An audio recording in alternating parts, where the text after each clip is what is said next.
రాష్ట్ర వ్యాప్తంగా పిలుపునిచ్చిన జగన్మోహన్ రెడ్డి గారి ఆదేశాల మేరకు, అలాగే జిల్లా అధ్యక్షులు వెంకట్రామరెడ్డి అన్న గారి అధ్యక్షతన ఈరోజు రిలే నిరాహార దీక్షకు విచ్చేసిన వివిధ సంఘాల నాయకులకు మరియు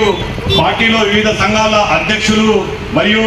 వార్డ్ కౌన్సిలర్లకి ప్రతి ఒక్కరికి పేరు పేరున నమస్కారాలు తెలియజేస్తూ, ఈరోజు దగా డిఎస్సి అని 2025లో నోటిఫికేషన్ ఇచ్చిన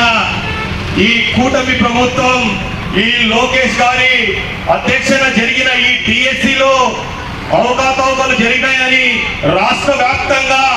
ఈరోజు రిలే నిరాహార దీక్షలు కొనసాగుతున్నాయి. ఎందుకంటే ఈ డిఎస్సిలో స్పోర్ట్స్ కోటా కింద ఫస్ట్ 2% అని చెప్పేసి జియో రిలీజ్ చేసి, తర్వాత 3% అని చెప్పేసి జియో రిలీజ్ చేశారు. ఎందుకంటే ఈ కూటమి ప్రభుత్వానికి అనుకూలంగా ఉండే వాళ్ళకి మాత్రము ఈరోజు బేస్బాల్ కానీ జూడో కానీ, ఈరోజు విశాఖపట్నం ఎంపీ భరత్ గారు ఈరోజు ఒక బేస్బాల్ కి వైస్ ప్రెసిడెంట్ గా వహిస్తున్నాడు. అదే ఒక జూడోకి కునక రవికుమార్ అని చెప్పేసి ప్రజెంట్ ఎమ్మెల్యే కూడా ఆ స్పోర్ట్స్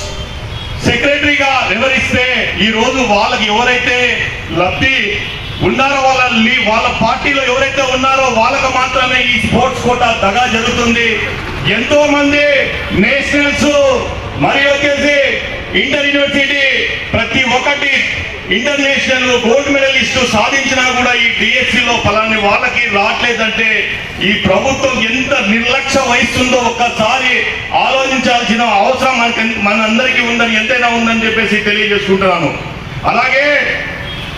ఈరోజు బడుగు బలహీన వర్గాలు పిల్లలు ఎంతో మంది ఫీజు రియంబర్స్మెంట్ రాక ఈరోజు ప్రైవేట్ స్కూల్లో ఈరోజు సర్టిఫికేట్స్ ఇక ఈరోజు కాలేజ్ యజమాన్యాలు సతాయిస్తున్నా కూడా ఈ రోజు కూడా ఫీజు రియంబర్స్మెంట్ అనేది అది కూడా ఈ రోజు కూడా వదలకుండా ఈ కూటమి ప్రభుత్వం నిర్లక్ష్యం, ఈ లోకేష్ ఇంత దారుణంగా ప్రవర్తిస్తున్నారో ఒకసారి ఆలోచించాలని చెప్పి తెలియజేస్తున్నాను. అలాగే నిరుద్యోగ వృత్తి అని 3,000 రూపాయలు బడుగు బలహీన వర్గాల పిల్లలు ఎంతో మంది చదువుకొని ఉద్యోగాలు లేక ఈ రోజు జీవనం సాగిస్తున్న వారికి కూడా నిరుద్యోగ వృత్తి ఇవ్వకుండా చేతులు ఎత్తేసిన ఈ ప్రభుత్వానికి త్వరలోనే ఇదే ఉద్యమము ఇంకా ఇక్కడ చెప్పిన ప్రతి ఒక్కరూ ఈరోజు చెప్పారు, ఈరోజు ప్రతి ఒక్కరు ఉద్యమాన్ని ఉద్రిక్తం చేస్తామని. చేయకపోతే పెద్ద ఎత్తున ఇదే రిలే నిరాహార దీక్ష కాదు, ఎంతో మంది రోడ్ల మీదకు వచ్చి ఈ లోకేష్ దిగపోయేంత వరకు ఈయనకు భరతం పడతామని చెప్పి మా ఎస్సీ ఎస్టీ బీసీ మైనార్టీ అంతా ఏకమై మా విద్యార్థులు రోడ్డు మీద వస్తామని చెప్పేసి ఈరోజు తెలియజేసుకుంటూ నాకు ఈ అవకాశం ఇచ్చిన వారికి ధన్యవాదాలు తెలుపుకుంటూ సెలవు తీసుకుంటూ